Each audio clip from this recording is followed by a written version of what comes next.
दोस्तों, नवरात्रि में यह 7 संकेत बताते हैं कि मां दुर्गा आपसे बहुत प्रसन्न है और आपके घर में स्वयं आ चुकी हैं। यह 7 संकेत आप भी अपने घर में जरूर चेक करना। नवरात्रि के पूरे 9 दिन देवी मां को प्रसन्न करने का सबसे अच्छा समय माना जाता है। इस समय की गई आराधना और पूजा पाठ का फल बहुत ही जल्दी प्राप्त होता है। नवरात्रि में मां दुर्गा चैतन्य होती है, इसलिए इन दिनों में की गई सच्ची भक्ति का परिणाम माता दुर्गा हमें तुरंत दिखा देती है। इस समय गलत काम करने से चैतन्य होने के कारण माता रानी हमें, अगर हम बुरा कर्म करें तो बुरा परिणाम भी तत्काल दिखाती हैं, हमें दंडित भी करती हैं। नवरात्रि के पूरे 9 दिन हमें पूर्ण रूप से सात्विक विचार से रहना चाहिए। हमें 9 दिनों तक कपट, छल, ईर्ष्या और द्वेष आदि का परित्याग कर देना चाहिए। मां दुर्गा जिस घर में आती है उस घर को पंडितों से भी ज्यादा पवित्र एवं शुद्ध कर देती है। वहां रहने वाले सभी लोगों की बुद्धि भक्तिमय हो जाती है और घर एकदम शांत रहता है, आनंद लगने लगता है। तो आप भी अपने घर में चेक करना। ये अगर 7 में से कोई भी संकेत आपको मिलने लगे तो समझ जाना माता रानी आपके घर में आ चुकी हैं। तो आइए जानते हैं कुछ संकेतों के बारे में। संकेत बताने से पहले अभी तक आपने वीडियो को लाइक नहीं किया है तो वीडियो को लाइक कर चैनल को सब्सक्राइब जरूर कर लेना। सर्वप्रथम मैं आप लोगों को नव दुर्गा के 9 स्वरूप एवं उनकी महिमा को बताऊंगा। इसके बाद मैं आप लोगों को संकेतों के बारे में बताऊंगा, कैसे और कौन से 7 संकेत हैं जिससे से आप पता कर सकते हैं कि माता रानी अब आपके घर में आ चुकी हैं। अगर आज के वीडियो मिस कर दी तो सारी जिंदगी पछताना पड़ेगा, क्योंकि इस समय माता रानी हमारे घर में आ जाती है, लेकिन कुछ गलतियों के कारण हम माता रानी को पहचान नहीं पाते। यही सबसे बड़ी हमारी मूर्खता है। तो वीडियो को ध्यान से देखना। माता रानी के 9 स्वरूप कहे गए हैं। इनकी पूजा करने से हमें अलग अलग फल की प्राप्ति होती है। ये जानकारी सबसे पहले जानते हैं, क्योंकि आप में से अधिकतर लोग वीडियो को देख रहे हैं, वह नव दुर्गा माता की पूजा करते हैं, लेकिन उनके जो 9 स्वरूप हैं उनकी पूजा करने से कौन से फल की प्राप्ति होती है उनके बारे में उन्हें पता नहीं होता। यह सारी जानकारी विस्तार से बताऊंगा। अगर आप माता रानी के सच्चे भक्त हैं तो वीडियो को पूरा जरूर देखना, क्योंकि अधूरा ज्ञान हमेशा खतरनाक साबित होता है। ध्यान से देखना और कमेंट बॉक्स में जय माता दी जरूर लिखना। नवरात्रि के प्रथम दिन हम देवी मां शैलपुत्री की पूजा करते हैं। नवरात्रि में जो माता का प्रथम रूप है वह है शैलपुत्री। तो शैलपुत्री के लिए बोला जाता है, यह पर्वत राज्य हिमालय के घर में पुत्री के रूप में उत्पन्न हुई थी, इसलिए इनका नाम शैलपुत्री पड़ा है। नवरात्रि के प्रथम दिन हम माता शैलपुत्री की उपासना करते हैं। वृषभ में माता शैलपुत्री स्थित रहती हैं।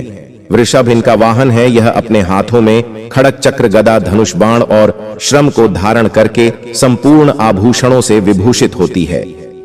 मेल मरी के समान क्रांति युक्त 10 भुजा माता की है। 10 चरण वाली हैं। इनके दाहिने हाथ में त्रिशूल और बाएं हाथ में कमल पुष्प सुशोभित है। देवी पुत्री शक्ति, दृढ़ता, आधार पर स्थिरता का प्रतीक है। माता की उपासना करने से जीवन में स्थिरता आती है। तो अगर आप भी माता शैलपुत्री को प्रसन्न करना चाहते हैं तो आपके जीवन में स्थिरता आएगी।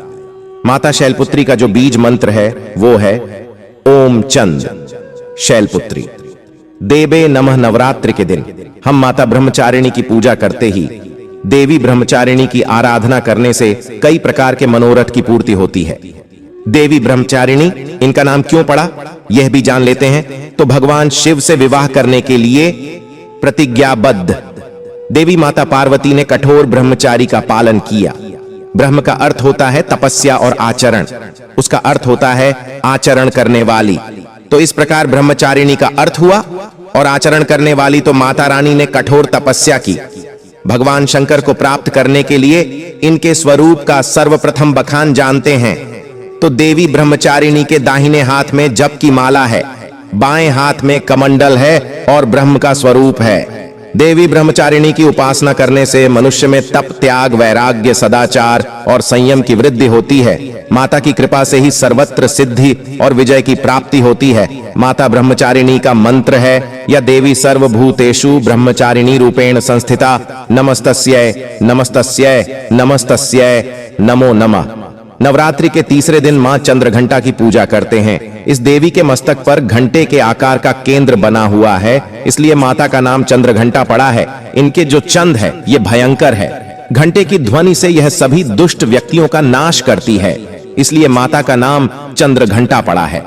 इनके स्वरूप जान लेते हैं तो मां के शरीर का रंग स्वर्ण के समान चमकीला है। इनके 3 नेत्र हैं, 10 हाथ हैं। इनके कर कमल गदा, धनुष बाण, खड्डक, त्रिशूल और अस्त्र शस्त्र लिए हुए हैं। अग्नि जैसे बनने वाले हैं, ज्ञान से जगमगाने वाली हैं। ये सिंह के आसन पर अरुण है तथा युद्ध में लड़ने के लिए अमुक रहती हैं। मां की कृपा से साधक के समस्त पाप, बाधाएं और जो परेशानियां आती हैं वे नष्ट हो जाती हैं। देवी की कृपा से जातक पराक्रमी और निर्भर होता है। अगर आप भी मां चंद्रघंटा की पूजा करते हैं तो आपको निर्भयता की प्राप्ति होती है। देवी मां चंद्रघंटा का मूल मंत्र है, चंद्रघंटा देवी नमो नमः। नवरात्रि के चौथे दिन मां कूष्मांडा की पूजा करते हैं। अब कूष्मांडा क्यों पड़ा है, नाम से भी सुन लीजिए। यह माता कूष्मांडा है क्योंकि माता ने ही सृष्टि का निर्माण किया है, इसलिए माता का नाम कूष्मांडा पड़ा है। माता रानी की 8 भुजाएं हैं और यह 8 भुजाएं कई प्रकार की है। यह 8 प्रकार की सिद्धि को अपने हाथों में प्रदान करने वाली कही गई है। इनका वाहन सिंह है और कूष्मांडा माता की आराधना करने से जातक के समस्त रोग और शोक जो होते हैं मिट जाते हैं। माता हमें आयोग, यश और बल तथा आरोग्य प्रदान करती है। माता का मूल मंत्र है कूष्मांडा शर्मिंदा नमः। नवरात्रि के 5वें दिवस माता स्कंद माता की पूजा करते हैं। शैलपुत्री ब्रह्मचारिणी बनकर तपस्या करने के बाद भगवान शिव से विवाह किया। तदंतर स्कंद उनके पुत्र बने, अर्थात कार्तिकेय जो हैं उनके पुत्र बने, इसलिए माता स्कंद माता कहलाई। स्कंद भगवान को अपनी गोद में हमेशा बैठे हुए माता रहती हैं, इसलिए इनका नाम स्कंद माता पड़ा है। और इन माता की उपासना करने से समस्त इच्छा की पूर्ति होती है और परम शांति की, परम सुख का अनुभव होता है। इनकी पूजा करने से, आराधना करने से सभी प्रकार की वस्तु की प्राप्ति होती है, ऐश्वर्य मिलता है। अगर आप मां की पूजा करते हैं तो ऐश्वर्य की प्राप्ति होती है, सभी प्रकार की सिद्धियों की प्राप्ति होती है। आइए जानते हैं माता का मूल बीज मंत्र। ओम देवी स्कंद माता नमः, यह माता का मूल बीज मंत्र है। दोस्तों, इसके बाद नवरात्रि के 6ठे दिन देवी कात्यायनी की पूजा करते हैं। मां दुर्गा के 6ठे रूप को मारकाट कात्यायनी के नाम से जाना जाता है। आर्षि कात्यायन की कठिन तपस्या से प्रसन्न होकर उनकी इच्छा अनुसार उनके यहाँ पुत्री के रूप में पैदा हुई थी। आर्षि कात्यायन ने इनका पालन पोषण किया था, इसलिए माता का नाम काट यानी पड़ा है। माता की भक्ति जातक को अर्थ, धर्म, काम और मोक्ष चारों फल प्रदान करती है। साधक अलौकिक तेज और प्रभाव से युक्त हो जाता है। इनकी पूजा करने के बाद माता को जो मूल बीज मंत्र है वह इस प्रकार से है, ओम देवी कात्यायनी नमः। इस मंत्र से जाप करके माता को प्रसन्न कर सकते हैं। नवरात्रि की सप्तमी तिथि, नवरात्रि के 7वें दिन माता कालरात्रि की पूजा करते हैं। जी हाँ, माता कालरात्रि की उपासना करते हैं। संपूर्ण प्राणियों की पीड़ा हरने वाली अग्नि भय जल है। भय रात्रि, भय को दूर करने वाली, काम, क्रोध और शत्रु का नाश करने वाली है। इनकी पूजा करने से सभी पापों से मुक्ति, दुश्मनों का नाश और तेज बढ़ता है। मां अपने भक्तों के सभी प्रकार के कष्टों और भय से मुक्त कराती है। माता को जो बीज मंत्र है मेरी क्लीन चामुंडा विजय, इस मंत्र का जाप करने से माता बहुत ही प्रसन्न होती है। या फिर होम काली के नमः इस मंत्र का जाप कर सकते हैं। दोस्तों, नवरात्रि की अष्टमी दिन नवरात्रि के जो अष्टम स्वरूप कही गई है, मां गौरी, मां दुर्गा का जो अष्टमी स्वरूप है यह मां गौरी है। हिमालय में तपस्या करते समय गौरी का शरीर धूल मिट्टी से ढककर मलिन हो गया था, जिसे शिव ने गंगा जल से धोकर के मल को बाहर निकाला, मलिन शरीर को गौरव प्रदान किया, इसलिए माता का नाम गौरी पड़ा है। और इनकी पूजा करने से क्या फल प्राप्त होता है, आइए जानते हैं। ये सभी देवियों की तुलना में सबसे जल्दी प्रसन्न होती हैं। और अगर आप जल्दी प्रसन्न करना चाहते हैं, देवी दुर्गा के स्वरूप में किसी भी देवी की तुलना में आप महागौरी की पूजा करना शुरू कर दीजिए। इनकी पूजा करने से यह तत्काल प्रसन्न होती हैं। देवी का जो स्वरूप कहा गया है वो है सिद्धिदात्री मां। दुर्गा जी का जो स्वरूप है वह है सिद्धिदात्री। ये सभी प्रकार की सिद्धि को देने वाली है। सिद्धि अर्थात मोक्ष को देने वाली। तो देवी मां का पूजा पाठ करने से सभी प्रकार की सिद्धि की प्राप्ति होती है, सभी प्रकार की कामना की पूर्ति होती है। इसीलिए नवरात्र के 9वें दिन इनकी पूजा से असंभव कार्य को भी संभव कर सकते हैं। इसलिए अधिकतर जितनी भी जातक है साधक है। सिद्धि प्राप्त करने वाले साधक मां सिद्धिदात्री की पूजा करते हैं और मां कभी भी, चाहे असुर हो, चाहे मानव हो, चाहे दानव हो, चाहे कोई भी हो, कितना भी उत्तम साध धूप क्यों ना हो, किसी पर यह भेदभाव नहीं करती, सभी को यह सिद्धि प्रदान करती है। इनका जो बीज मंत्र है सिद्धिदात्री नमः। आप में से अधिकतर दर्शक हमें कमेंट करते हैं कि गुरुजी हमें सिद्धि की प्राप्ति करने के लिए क्या करना चाहिए। तो अगर आप सिद्धि प्राप्त करना चाहते हैं तो मां सिद्धिदात्री की आराधना करना शुरू कर दें और जो बीज मंत्र बताया है, इस बीज मंत्र का जितना ज्यादा हो सके जाप करें। इस बीज मंत्र का जाप करने से आपको 8 प्रकार की सिद्धि और 9 प्रकार के निधि की प्राप्ति होती है। आइए अब इस वीडियो में जानते हैं। नवरात्रि में ये 7 संकेत बताते हैं। मां दुर्गा आपसे बहुत प्रसन्न है और आपके घर में आ चुकी हैं। पहला संकेत है बार बार गौ माता का आना। जिस घर में मां दुर्गा रहती है उस घर में उनकी बहन कामधेनु उनकी सेवा के लिए, उनके दर्शन के लिए बार बार घर के द्वार पर बिल्कुल ही आती हैं और यह घर के इर्द गिर्द घूमती रहती हैं। वहां से 9 दिनों तक नहीं भागती तो समझ जाना माता रानी आपके घर में आ चुकी है। दूसरा संकेत मधुमक्खी का घर में आना। देखिए, मधुमक्खी को मां दुर्गा का भ्रमण का स्वरूप कहा गया है।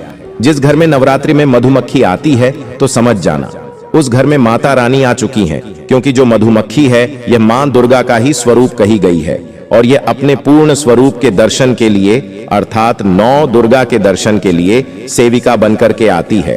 तो समझ जाना आपके घर में मां दुर्गा आ चुकी है। तीसरा संकेत ज्योति का तेल गति में जलना। जी हां, अगर आपने अपने घर में माता रानी की प्रसन्नता के लिए, भक्ति प्राप्त करने के लिए ज्योति स्थापित करके रखी है और अगर ज्योति की लौ तेज गति से जल रही है तो समझ जाना ज्योति के समक्ष स्वयं माता रानी खड़ी है और आपको भी अंतर आत्मा से माता रानी के होने का एहसास होगा। तो इन संकेतों से भी पता कर सकते हैं कि माता रानी आपके घर में आ चुकी हैं। चौथा संकेत नवरात्रि में दीपक की बाती में फूल का बनना। अगर आपके दीपक की बत्ती में अचानक से फूल बनने लगे तो समझ जाना नव दुर्गा माता आपके ऊपर बहुत प्रसन्न है, आपके ऊपर पूर्ण रूप से अपने कृपा बरसा रही है और माता रानी आपके घर में आ चुकी है। आपके सभी कष्टों को दूर करके माता रानी इस लोक से फिर जाएंगी, अर्थात आपके घर से जाएंगी। पांचवा संकेत बताते हैं बार बार घर में अगर काली चींटी निकलने लगे, अगर काली चींटी समूहबद्ध निकल रही हैं और रास्ता काटती है तो समझ जाना माता रानी आ चुकी हैं और आपके सभी प्रकार की इच्छा को पूर्ण करके जाएंगी। यह माता लक्ष्मी के होने का एहसास कराता है। अचानक घर में मनमोहक सुगंध आने लगे। यदि आपको अपने घर में अचानक से इतर जैसी कोई सुगंध आने लगे, ठंडी हवा चलने लगे तो समझ जाना माता रानी आ चुकी है और अपने होने का एहसास आपको करा रही है। तो इन संकेतों से भी पता कर सकते हैं कि माता रानी आपके घर में आ चुकी हैं। सातवां संकेत फटे कपड़े पहने अगर कोई याचक आ जाए तो समझ जाना माता रानी आपके द्वार पर याचक बन करके आ चुकी है। नवरात्रि में कोई भी याचक आए तो खाली हाथ भूल कर भी मत जाने देना, क्योंकि स्वयं माता रानी परीक्षा लेने के लिए हमारे घर में याचक बन करके आ जाती है, क्योंकि इस बार अपने भक्तों की परीक्षा लेने के लिए धरती पर स्वयं आते हैं और यह आपको समझना होगा। तो ये 7 संकेत बताते हैं कि माता रानी आपके घर में आ चुकी है और आपसे काफी प्रसन्न है। इनमें से आपको कौन सा संकेत मिला है हमें कमेंट सेक्शन में जरूर बताएं और कमेंट बॉक्स में जय माता रानी अवश्य लिखें। स्वस्थ रहें, सुरक्षित रहें। धन्यवाद। जय माता दी दोस्तों।